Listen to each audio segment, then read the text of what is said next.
So this is a sort of slightly adapted version of a talk I did for some CME a couple of months ago or so. So if you've seen some of it before, my apologies. But I think some of it, in any case, reasonably bears repeating, because this is stuff that we all need to be reflecting on all the time. Throughout the two sessions, before and after our coffee, we'll have, these are really the things that I'm thinking of covering. I shall do a bit of a brief cover of some of the science, although I'm sure you're all well up with it anyway, but I think it's worth just running through it. I shall look at a few theological ideas and a little bit about how we can actually, you know, why it's difficult sometimes to do the theology, but how we can perhaps get a bit of a handle on it, and then look at some of the practical stuff as we get towards the end. And as Ben indicated, there will be time for you to do some discussion and to ask some questions. I've said on several occasions to a number of people over the last few months that it's my view that 2022 is going to be the year of net zero in many ways. And that's not because we shall get to net zero in 2022, but because, for reasons that will become apparent as I continue through the talk, this year is the year when we have got the tools now, we will have the tools, and we really, all of us, need to be kind of being very intentional about trying to put into place how are we going to get to net zero by 2030, as the Church of England has asked us to do. This was quite an interesting little thing that I came across, because this is from the United Nations Climate Change News. This isn't a church newsletter. This is the United Nations looking at what happened on the 14th of February 2020, which, as I'm sure you all know, the Church of England General Synod voted to achieve net zero greenhouse gas emissions by 2030. You may also know that the original proposal was for that date to be 2045. An amendment was put down to make it 2030, and it got through on the amendment to the really quite startling, startled a great many people, I think, that. But this, this actually argues quite a lot of, that the church has actually gained quite a lot of respect nationally and internationally for having done that. Whoops, didn't mean to do that. The Church of England taking a leading role in encouraging energy companies in which it holds shares to disclose more information about the extent of their emissions and so on. So, but what that vote for the 2030 date for net zero did was to galvanise the church really into actually thinking, how are we going to do this? And from that perspective, I think it's a very, very good thing.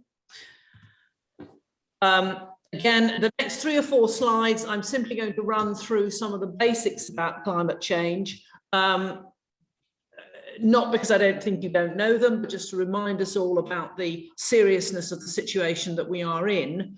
But also to make the comment that if you're in your positions of being the sort of climate care champions in your parishes, you may find yourselves in a position where you are perhaps giving a little talk at a PCC or a group meeting of some sort, and there's an enormous amount of really good stuff on the internet that you can use. I mean, there's also a lot of nuttery and a lot of rubbish, so you have to be, you have to take care, but there is an awful lot of very good stuff, and in particular, there's a lot of very good graphics. And this and the next 1 or 2 slides show you some of these graphics. I'm somebody who takes in stuff, takes in information in a visual way, much more than I do by reading a lot of words and listening to a lot of words. And I'm by no means alone in that. So the availability of graphics, like, for example, this one, where you can see, you know, without any kind of shadow of doubt, really, exactly what has been going on, and what is still going on, and where the trend is. It's pretty much self-explanatory, really. I think the only thing one would have to explain if one was looking at that graphic was the fact that 0 in the middle there does not mean 0 degrees centigrade. It means that's the baseline, that's the average. If you look up the left-hand axis, difference from the 1901 to 2000 average. So they've taken the average over basically the whole of the 20th century, and that's where they've called 0. So that's why the left-hand half below and hanging below the blue and hanging below the line, and the right-hand half, as it's been getting hotter and hotter since, well, since about the middle of the century, really, that's all red and getting above the line. Similarly, I mean, this is another one really where there's a very powerful message, I think, given in these graphics. Again, many of you may have heard some of this material, particularly around the COP26 meeting last November. We are already 1.1 degrees warmer than pre-industrial levels. We have already generated 1.1-ish degrees centigrade. Many countries make pledges about how much they're going to cut greenhouse gas emissions, and that's the red bar. And you'll see that the red bar here, it says that even if all the countries in the world enact the pledges that they've pledged to do, we're still looking at well over 2 degrees of warming. If you look at the pale blue bar just above that, you will see that that's the current policies one. In other words, those are the pledges that have been translated into legislation. And if all the legislation is followed, and that's still an if, of course, because it's not necessarily all going to be followed, you're looking at 3 degrees plus 3.5 degrees of warming. And of course, the top one is the do nothing scenario. To get to the 1.5, which is what the Paris Climate Agreement fixed our eyes on, that we should do everything we can to keep global warming within 1.5 or less degrees C. We've not only got to pledge a lot more, but we've got to actually enact a lot more.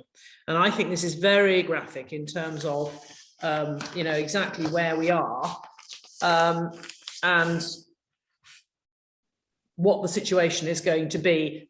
That bottom axis, it goes up to the end of the century, but that's, well, it's certainly within the lifetime of my grandchild anyway, and probably many of yours.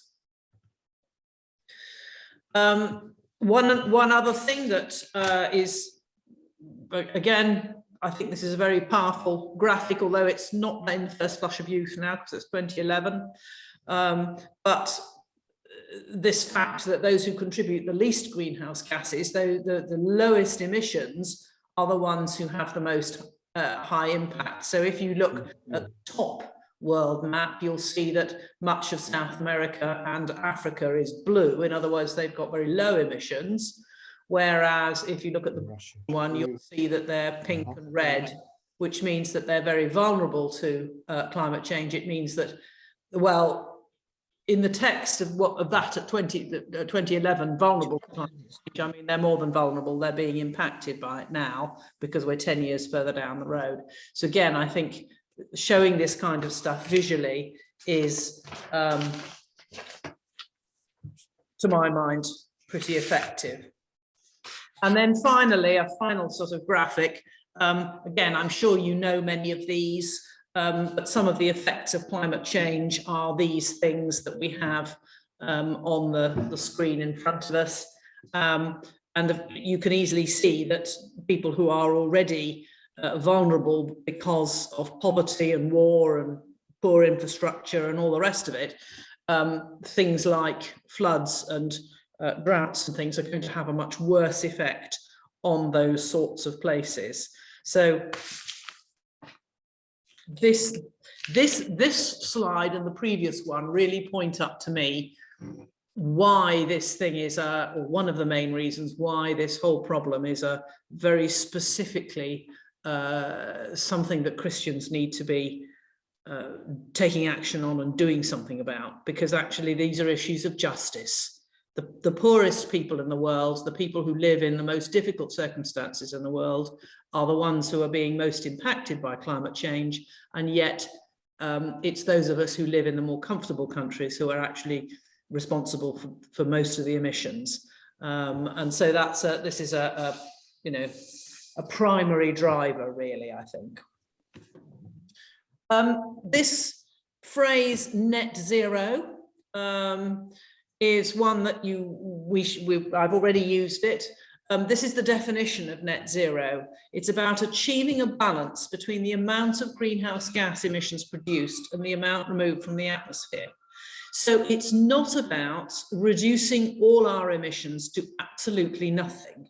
What it is about is doing the calculations that show that the carbon we are emitting is being soaked up, sequestered is the technical term, is being sequestered by other places, and also, of course, obviously, that you don't do any double counting. So, you know, if you've planted some trees, you can't, or your neighbours planted some trees, you can't use those to say they're sequestering the carbon I'm emitting. But the net result of that is that because our emissions are so much greater than the amount of carbon that's being absorbed by the earth, that we have got to drastically reduce our emissions at the same time as taking steps to absorb more, or to help the planet absorb more. But that planting trees, if people want me to, I'll talk a bit more about planting trees at the end if you want to ask me a question, because it isn't the whole answer. So why does this matter for Christians? Because the Bible doesn't mention climate change, and it doesn't mention net zero or greenhouse gases. So we have to somehow do a kind of transfer of ideas here if we're going to get a handle on it. I think, I mean, I know that I'm preaching to the converted in terms of the idea that Christian discipleship, a major part of Christian discipleship, is to care properly for God's planet, the planet, the home in which God has set us. But the biggest threat to God's creation at the moment is excess carbon emissions, is climate change.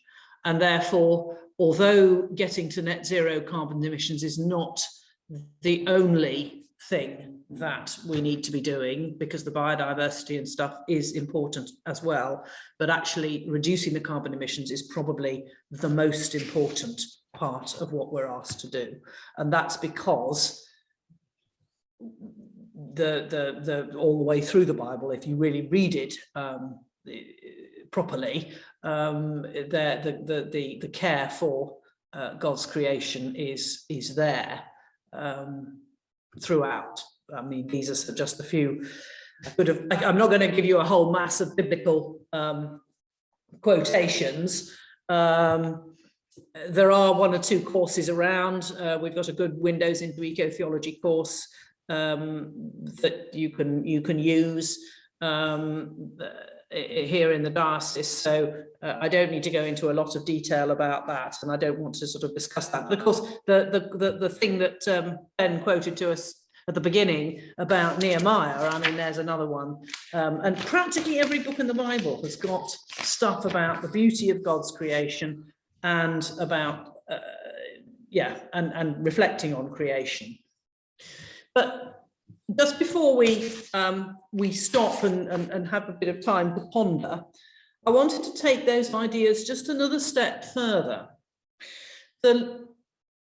What we often do when we sort of take our biblical material and we kind of translate it into theology, if you like, is to think under the various different headings. I've just got 4 here as an example. So we often think about justice. There's lots of stuff in the Bible about justice. So we often think about justice, and justice is a key thing for Christians to think about. Similarly, there's lots of stuff in the Bible about reconciliation, and that translates into, so how do we live reconciliation? How do we understand reconciliation in our own time, in our own society, in our own lives? Other things that you may, these are kind of themes that you may well have heard sermons on. Gift is another one where you may well have heard preachers reflecting on the idea of gift, perhaps at Christmas when they're thinking about the gift of Christ to the world. And similarly, we don't want to ignore it, you may well have heard preachers reflecting on the whole idea of sin, and there's plenty of places in the Bible where the Bible talks about sin, about wrongdoing, about how we may miss the mark in terms of not living as God would like us to, and again taking that as a theological idea and reflecting it on how we live that in our lives. The question I want to kind of get us to think about while we're having coffee is, what do these various theological themes, and we'll stick with these for the moment, what do these theological themes of justice, reconciliation, gift, or sin, what do they look like if we look at it through a lens of creation care? Because very often we will think about something like, for example, justice, and we will think about that in respect of how we treat one another as human beings justly.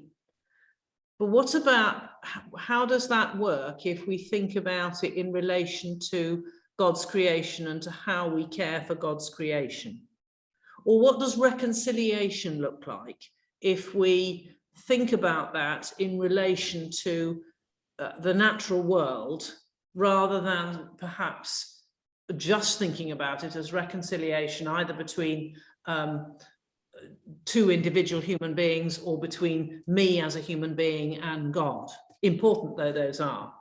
And same for gift and for sin. What do those look like if we look at them through the lens of caring for creation?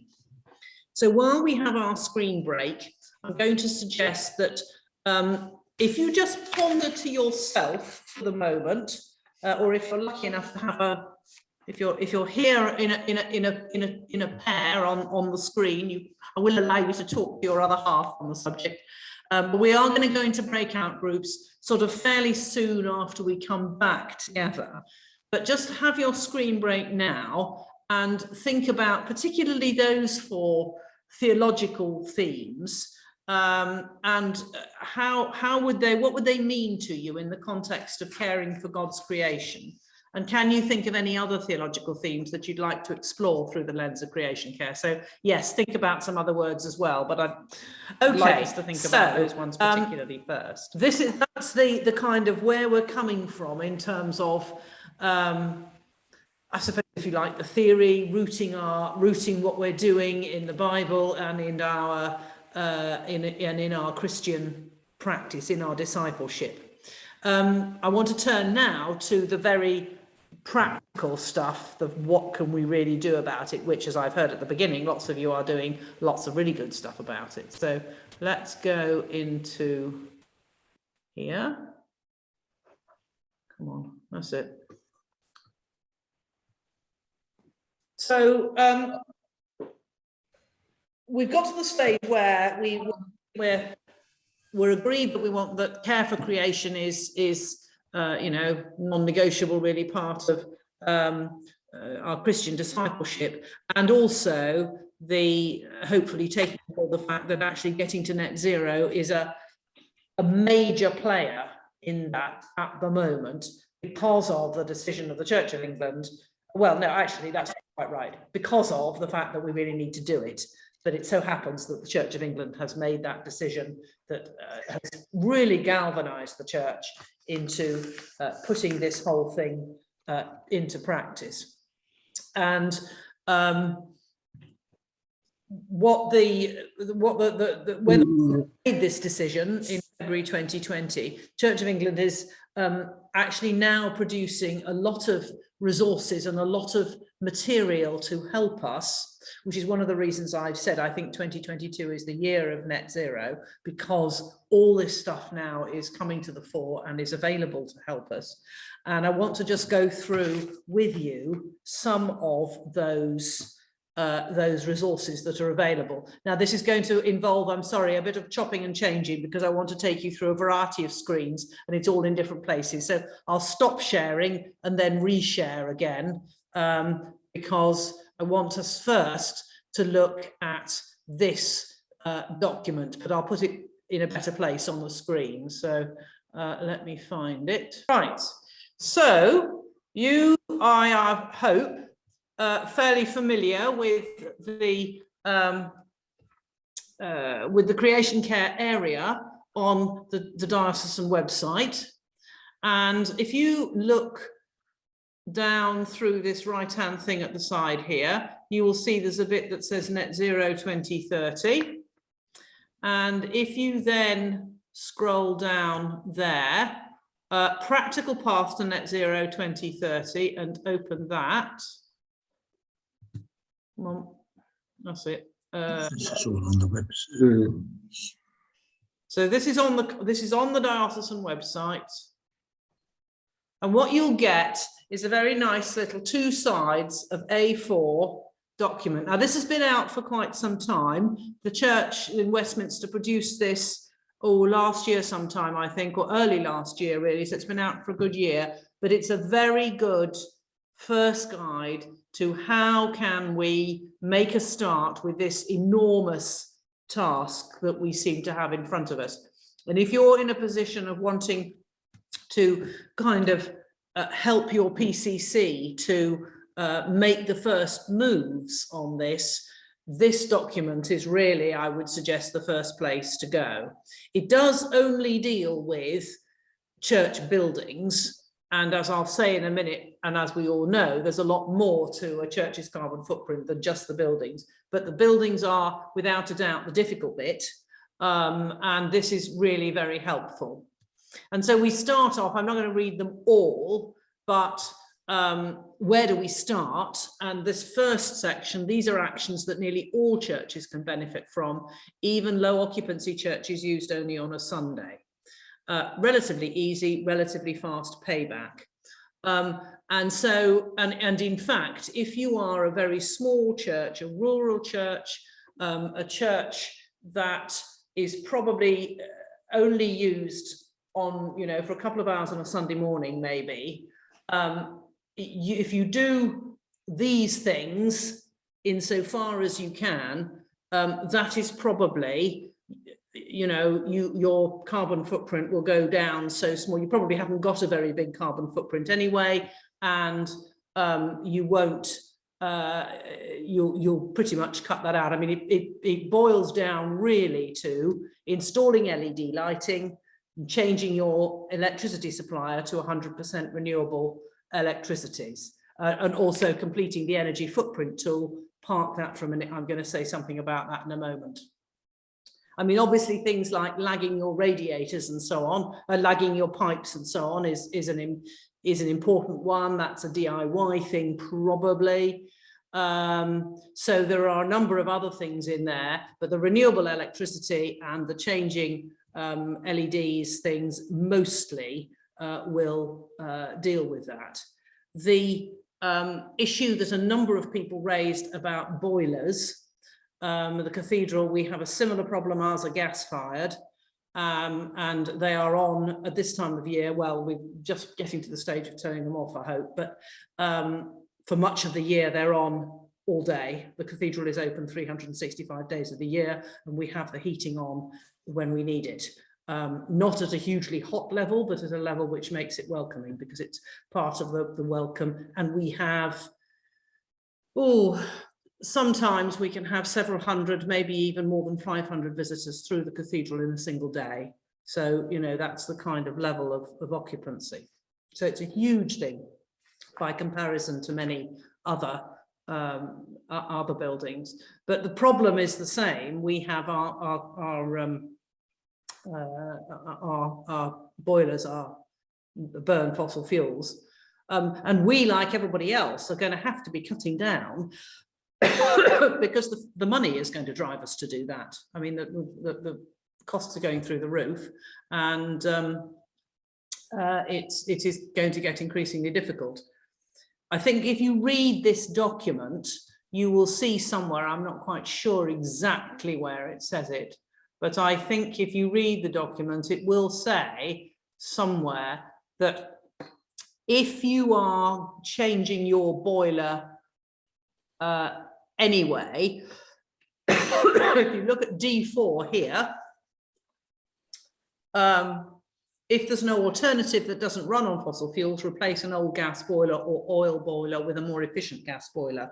They're not going to be near zero, of course they're not, but they'll be nearer zero than when you started. And yes, I hear what you say, that a lot of rural churches, of course, if you're going to use gas, you'd have to use bottled gas. And I've no idea how that would, you know, that the whole thing, each church is an individual one. But notice that all this stuff is only in D. This is way down the list. So, you know, do the stuff earlier on the list and you'll be, you know, quite a long way down. Okay, so that's the kind of first thing to look at. And the first place, how many people, can I just ask you, just sort of raise your, give me a thumbs up. How many people have seen that document before? Okay, so it's new to a number of you. It's on the Diocesan website, do go and have a look at it. Okay, so the next thing that I want to share with you is the rather more complicated but nonetheless very interesting version that the diocese has come up with. Well, not the diocese, the Church of England. Okay, so let us see if I can find this one now.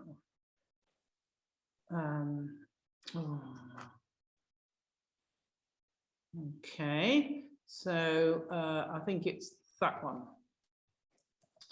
So if you go onto the Church of England environment page, churchofengland.org, and then there's an environment and climate change section on the Church of England website. And again, this is well worth having a good old browse through because there is a lot of resources on here that you'll see down the left-hand side here. Stuff, liturgical stuff for Creation Tide, stuff that links to Eco Church, which I'm sure you all know about. The environment program, you can sign up for the newsletter about what's going on and so on, the things that I think Rosie was telling you about. So a lot of stuff on here. Last year, in the autumn, this document, the route map to net zero carbon, was published. Now that was a consultation document, which I will just take us through to. And there's 37 pages of this, which might sound a bit intimidating, but it's extremely well worth reading. The consultation has now closed, and we, as a diocese, did make a contribution. And they haven't published the final version yet. But it's my view that the final version will not be very different to this one. The target dates are the things that are most likely to change, but the content in terms of what they're suggesting churches do and how they suggest we do it is, I think, is probably going to be is not going to change very much. What it consists of, if I can just scroll down, I think, let's try that one. No, let's go a bit further than that, I think. Oh, no, here we are. Let's go back up here.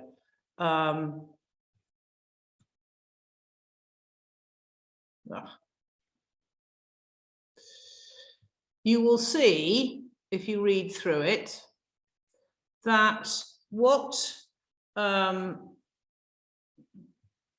this document does is to take each kind of organization, each kind of part of the church, and suggest, because they can't compel, but give a kind of plan of how they suggest we should go about, different parts of the church should go about getting to net zero.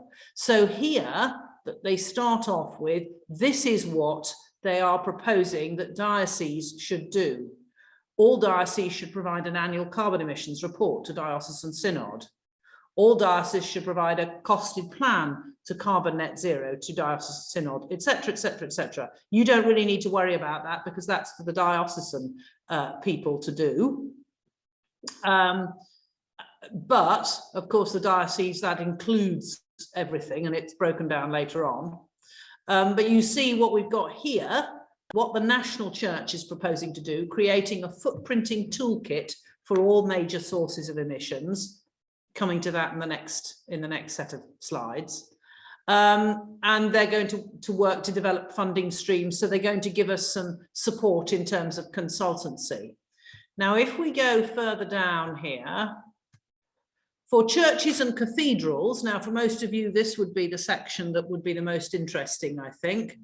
On a national basis, faculty rules going to General Synod, proposing a range of changes. That's actually gone through now, and it is now the case that if you apply for a faculty for anything, the DAC are legally required to make sure that you or they have done an environmental assessment of the thing, that the thing's been looked at from the environmental perspective. Parish buying, rolling out new net zero product offering, they're in the process of doing that.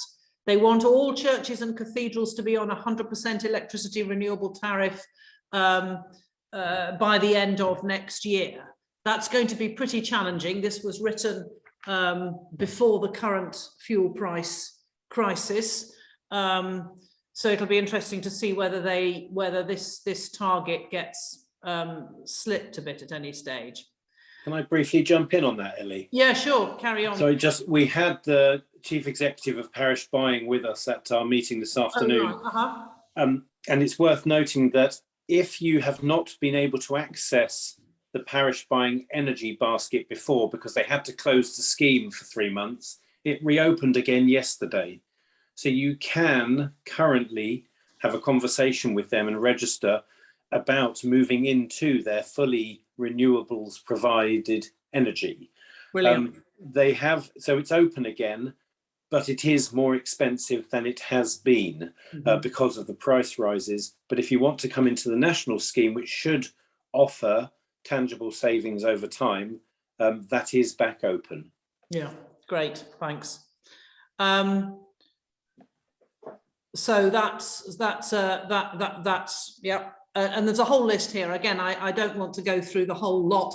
Key one here, though, 428 Eco Church registration, that all cathedrals should be registered for Eco Church and achieve bronze. They are all registered now. A number of them have got bronze. As far as Truro Cathedral is concerned, we've got one area that we're still working on, but we are at bronze in a number of other areas.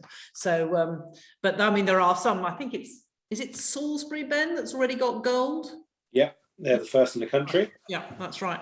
So that's a real thing, and that they want people to do. So this is quite detailed, and again, I'm not going to go through the whole thing, but it's got some very interesting suggestions. I think it's been very well thought through.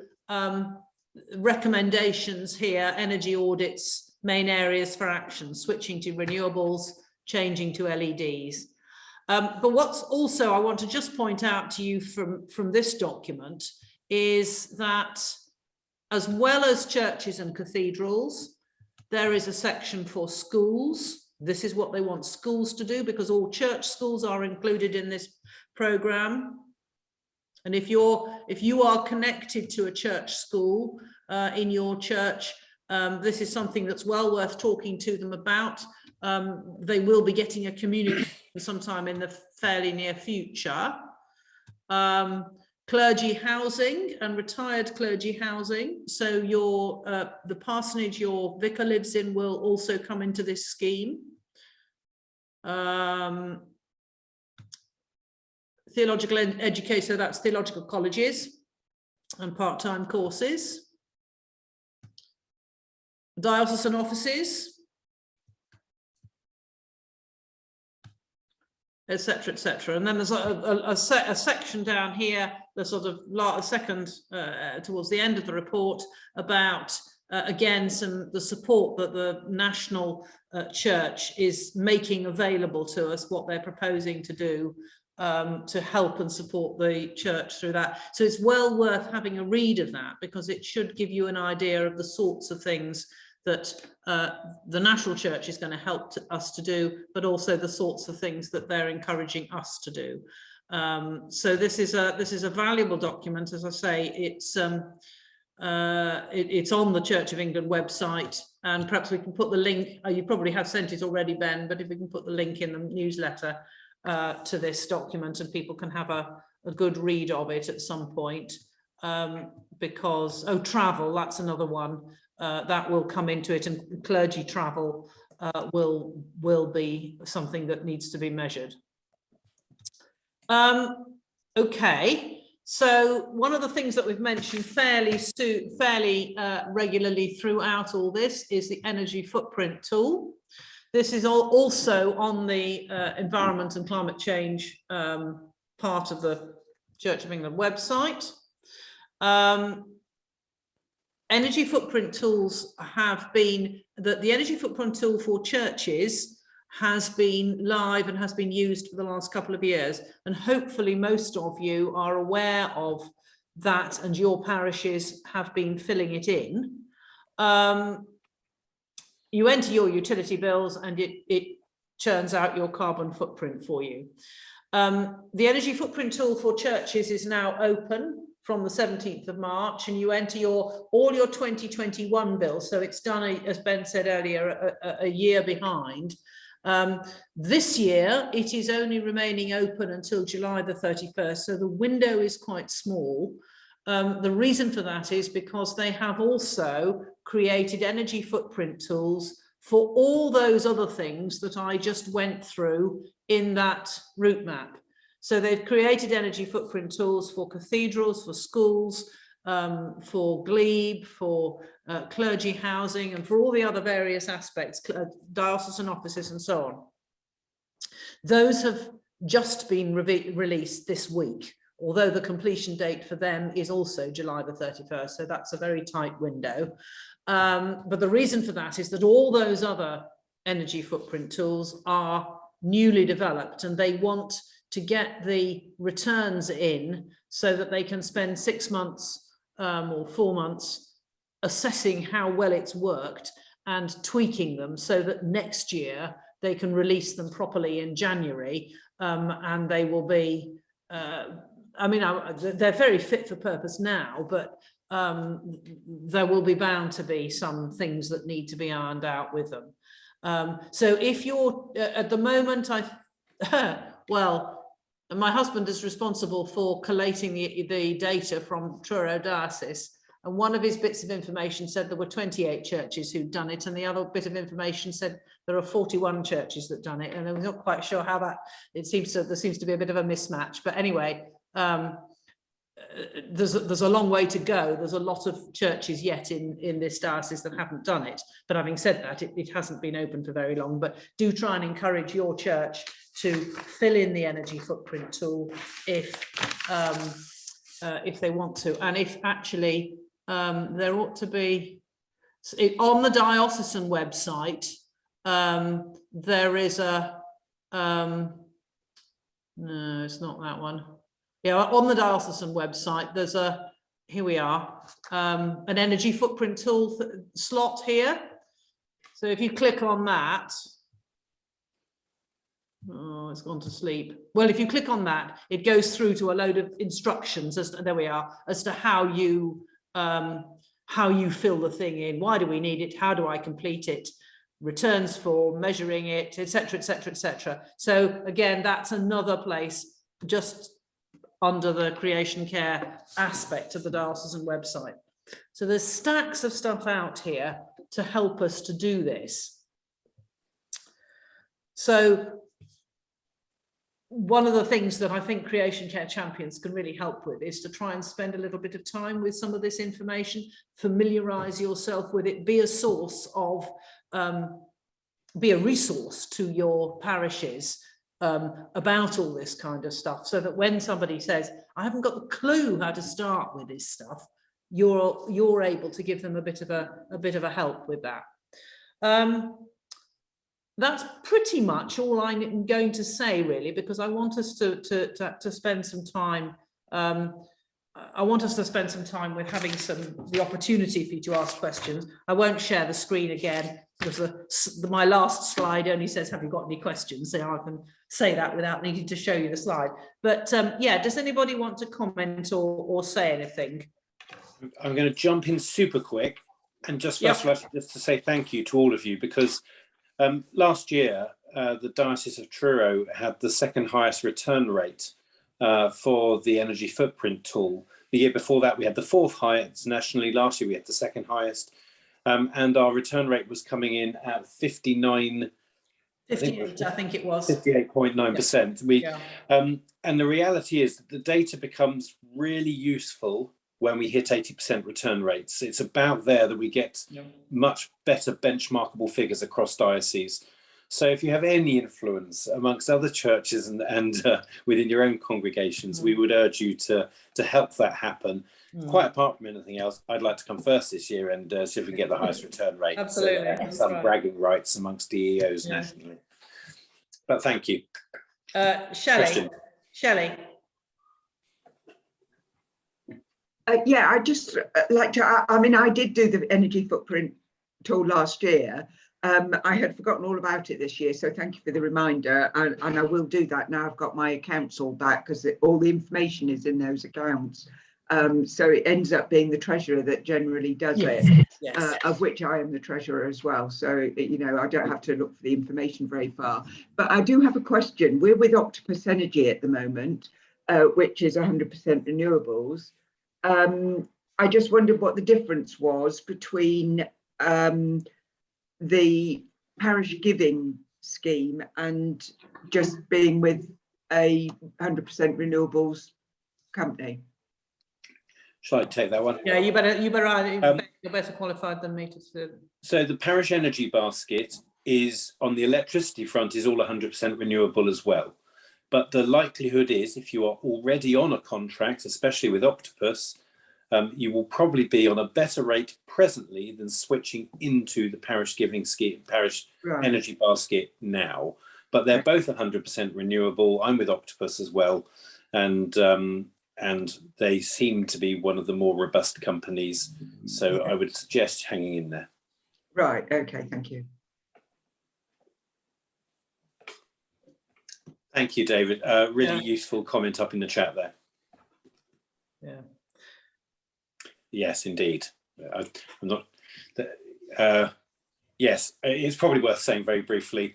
There is a fairly strong move, to say the very least, amongst nationally the Church of England in regard to our relationship with Total Energies, who are the provider of electricity for us presently, because Total Energies have a horrendous human rights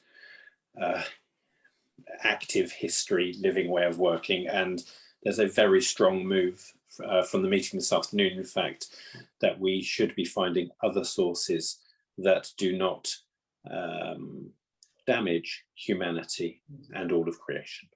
Yeah. Maggie. I'd like to say thank you very much indeed. That was inspiring for me to share. I really must share my enthusiasm for this with the rest of the benefice, and really crack on, because this isn't difficult. This is just getting on with it, isn't it? Actually, a lot of it. It is just getting on with it, and it isn't difficult, but I think, particularly when it comes to the buying, the spend, what do you spend on your energy thing? Oh, yes. That Yes. stuff is quite challenging, Yeah. because sometimes you are going to be saying, actually, people, we need to be spending a bit more money in order to be ethical, in order to Yeah. be green, and that's where it becomes difficult. But absolutely, Maggie, I mean, a lot of the stuff is stuff you can, and actually, if you look at that first document I put up, the sort of quick and easy two-sided guide, quite a lot of it is about just making sure that your church is well maintained, that you haven't got broken panes of glass, or that it's not leaking and damp and that sort of thing, because that will help your carbon footprint. So yeah. Any other, David? Yeah, I'd echo the thanks, Ellie. I think that was really excellent, and I was really interested that on the action side of things, you started with the CV document, Practical Path to Net Zero. Also, that going back a stage, as Canon for Creation Care, you're actually presenting on net zero. So first of all, you've chosen to focus on net zero, and then on the practical actions, you've picked up on this CV document, Practical Path to Net Zero, the consultation document with useful bits in it, and the engine footprint tool. And it's interesting that Ben is close behind you, wanting us to be high on the sort of success rate for getting compliance with doing that. But all that seems to me incredibly important if we are to be, if this year is to be the year of net zero.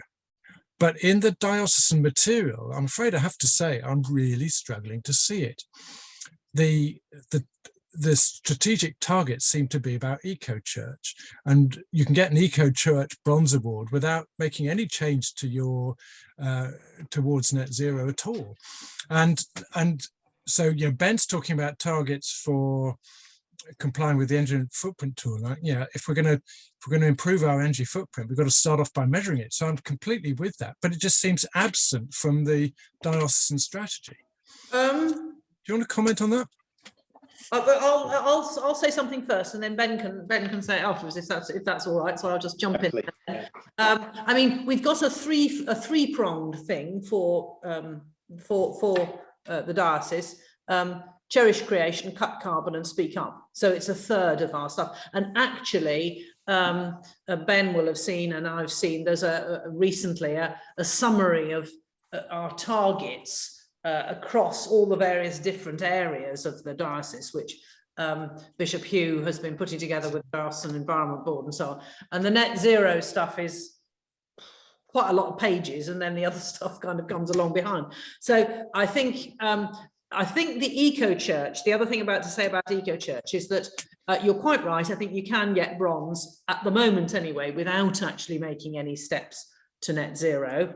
But eco-church are actively looking at incorporating more net zero stuff into their targets, into their awards. And I think I'm right in saying, but you'll know more about this than I do, Ben, that actually silver now does have, they've moved the goalposts, and that there is more of a net zero requirement. I mean, you haven't got to get there, but you've got to have put moves in place to do that.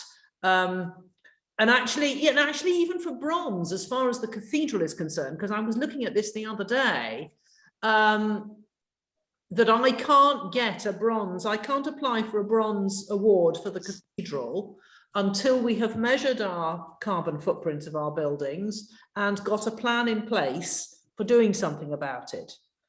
They are not saying we have to have achieved anything, but the bronze says you need to have put the things in place to be able to enable you to then make a plan. Yeah, I'm pretty sure that's not the case for churches. Well, I'm a bit puzzled about that. I'll jump in.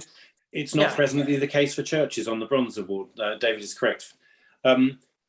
Eco Church's view presently, and it is changing, and their view isn't changing, but the award is changing, is that as the National Benchmark Award, and if you actually look across the country, the majority of dioceses are probably rolling around 40+% of churches engaged with Eco Church.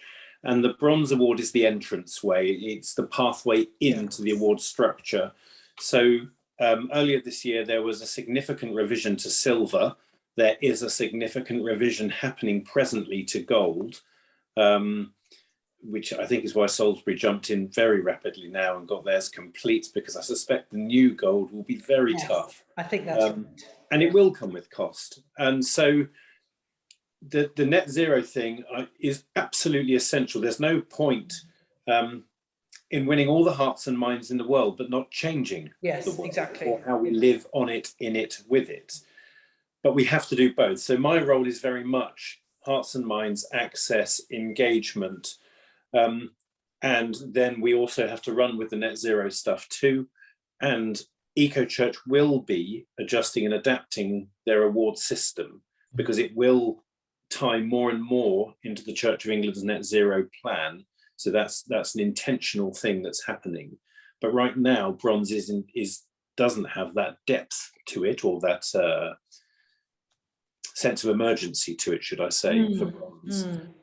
Because it's the access way, and it's felt that actually getting the DNA and church thinking on board is the most important thing to then lead to lasting change with net zero. Does that help in some way, David? Yeah, as you're probably expecting, I'm not convinced really. I mean, the Darson targets are, the most ambitious measurables are about the Bronze Award. And I can't bring myself to apply for an award if we haven't changed our carbon footprint. And the gold implies perfection, doesn't it? If you've got gold, that means you're excellent. You've got there. So to my mind, that could only be awarded if you actually have achieved net zero, not working well towards it and any of that sort of bluster. I don't really see the ambition being that high, and the Darson, while I'm repeating myself, I think it's good that Eco Church are changing, but I think it's a big distraction from the point. And I think the point is net zero, and I don't think we're clear about getting towards net zero. Thank you. Okay. Duly Thanks. noted, and will also be further communicated back into us to see what we can do to improve that then. We're with you. Yeah. Well, thank you. Thank you for listening. There were several other people. Peter, I think, did you want to ask a question? No, you didn't. Sorry. Did anybody else want to ask anything or say anything? Well, I wanted to say that I feel that the church is actually people, isn't it? The church. Yep. And so then my mission has really been actually trying to spread the word, and there doesn't seem to be a lot about this. Actually trying to help parishioners to do it, change their way of life, and it is a change of way of life, isn't it? And I haven't heard any talk about this. Can I just say that actually over the last few years, there was the 10 challenges that Lucy challenged us to, which actually every single one of our congregation had at that card. And every year we have a service that actually challenges people to have done more if they haven't completed the first 10. So I think there was a lot that came out a few years ago that actually we just need to remind people that that's there and that's still available. Exactly. It is, yeah. So it's still live on Climate Vision's website. So we will include that as a link in the newsletter. Good. And Lucy is still running Climate Vision. We are still welcomed to use those pledges and that avenue, so we can certainly do that. I have to say, I think it'd be really interesting to maybe as a group together review those pledges and wonder how we might reassess them in light of the significance and importance of net zero, and in light of what we now know in regard to the speed of change that we are encountering, and maybe possibly making them slightly more accessible for all people. One of the things that's worth doing in that context, Ben, because as you know, I've been around this thing with young people, is that if you go onto the internet and you just Google 10 pledges for the planet, you'll get all sorts of stuff coming back. You will get Lucy's coming back, but there are a whole mass of them. And obviously, 10 pledges for the planet, well, we could all write 10 completely different ones probably. And I agree, I think it would be a really useful workshop session for, to perhaps develop a 10 pledges that you felt would work for, that could be used in churches. But I mean, what we've been talking about this evening is how we can do this as church communities. Yes, I understand that. But I completely it's not coming from within all those people who are attending churches. They're not actually absolutely. No, they need to be doing it themselves as well. Exactly. Yeah, exactly. and I get that. It's not true. It's a sort of a superficial thing. Okay, well, the church is getting sorted, so that's fine. But it isn't, is it? We need to do both. There's no argument about that, I think. Thank you, Maggie. Doreen, I can see your hand up. Yeah, I'm ignorant on this. What are these 10 pledges? I'm on the starting blocks. That's okay. What we will do is, so 10 pledges were created to help people move to a more carbon neutral life. And this was done a number of years ago through an organisation called Climate Vision, who effectively worked as our environmental response. We had an outsourced arm for that rather than an internal. So now you've got me instead of Lucy. She was much better looking, and in fact vastly more intelligent than me too. But what we can do, Doreen, is make sure if you are on the newsletter sign up from these gatherings, we will include a link to it and you will receive that next week. Is that okay? And then you can have a look at it. Thank you. Brilliant. Yes, I Helen, hi. that. How do you change people's mindset to make these pledges? Because where I am, is that no, we're not doing that. And I'm one of the youngest to go to the church, and they're obviously a lot older. And they just, no, not interested. I thought, well, I'm going to sign up and see what it's all about and see if I can do something about it. Because obviously we're trying to bring younger people in to our churches, but some of our older people, no, that's it, not doing it. And it's a really tricky journey. So I don't have an easy answer to that one, but what I can offer is hopefully resource and support. So I was going to say both to yourself and to Maggie and all of you who've expressed how do we kind of stir up something locally, how do we get our church congregations to respond, please do invite me or Ellie, but it's probably me, I'm a bit closer I suspect.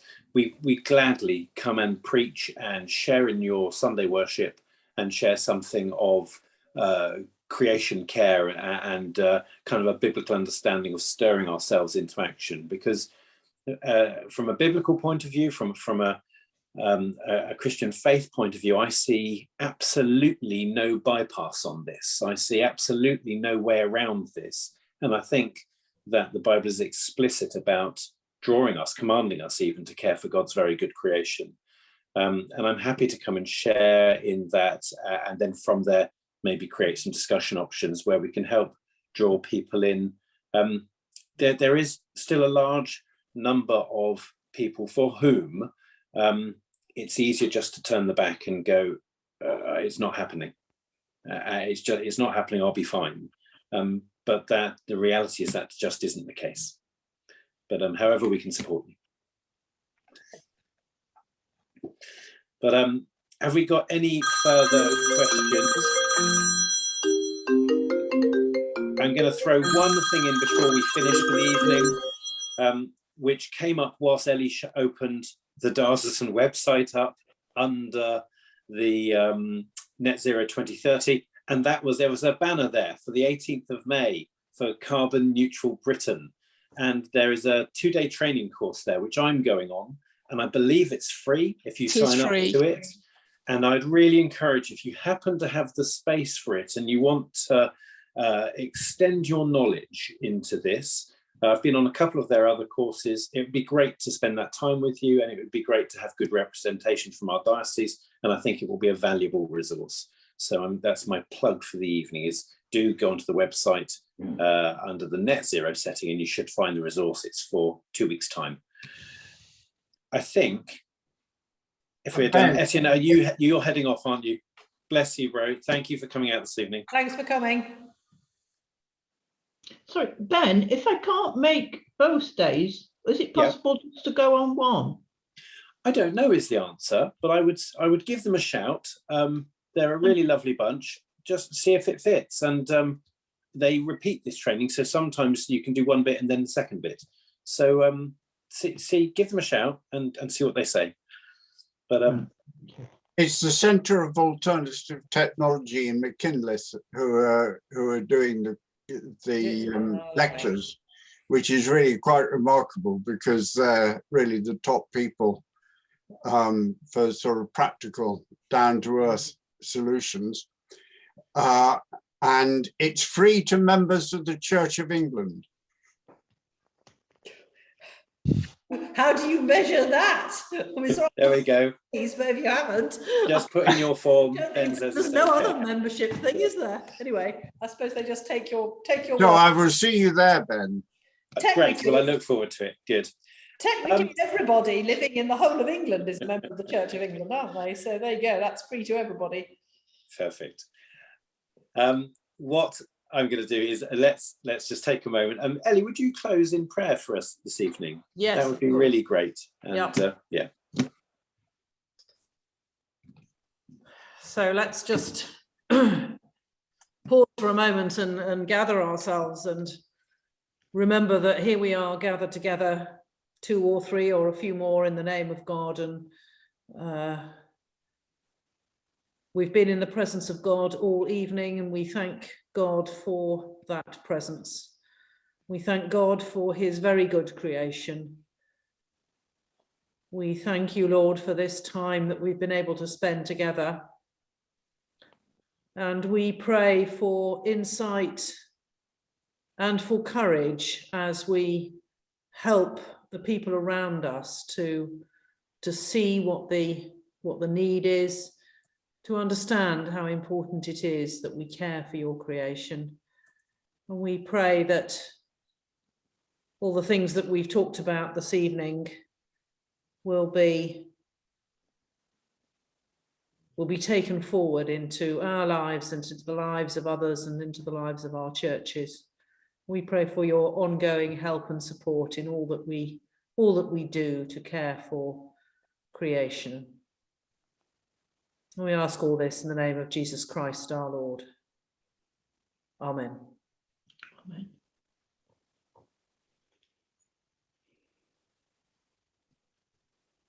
Well, blessings, friends. Thank you for joining in this conversation. Thank you, Ellie, for leading. It's been a pleasure. It's been a pleasure. Thank you for inviting me. And wish you all a very good night's sleep, and we'll see you again very soon.